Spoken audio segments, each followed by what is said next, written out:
I remember the first day where Robbie Perkins, the designer, and myself chose that site. We smiled at each other, and I remember when we put our first witch's hat down, and then we began to peg out with witch's hats all the buildings. From then on, it was a matter of drawing them up and working with Miles Lewis, who was the professor. He's the professor of architecture at Melbourne University, and he was our expert who would guide us through this. Miles is the sort of bloke that can look at an old building and say that third nail on the left, that's wrong. Well, that's the chimney there, right? Yeah, that's the chimney. Yeah. And this is the eastern window. We had to bring a team of people in who, when they said yes, that they could deliver this sheep station in 3 months, that they had to be able to deliver because we couldn't hold filming up.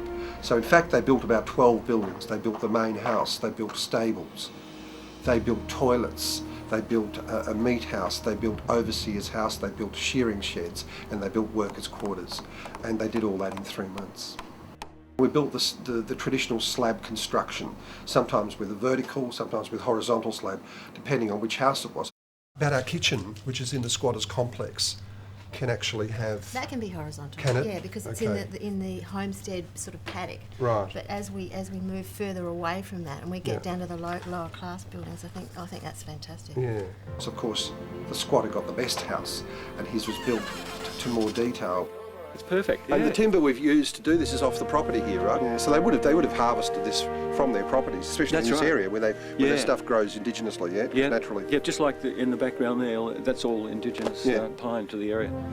We just don't want them to slice off bits of anatomy. But I guess that's our training. While Oxley Downs was being built and the orchard and vegetable garden were being grown, our participants were being trained in everything from 19th century etiquette to using period tools and slaughtering animals for food. That's awful. The period buildings we built on Oxley Downs were just like time capsules, and really the first stage in our journey back to 1861. And the period wardrobe, it was specifically designed for each participant, completed this transformation from 21st century person to 19th century pioneer. And when you look, you also feel part of the real deal. You feel 1861.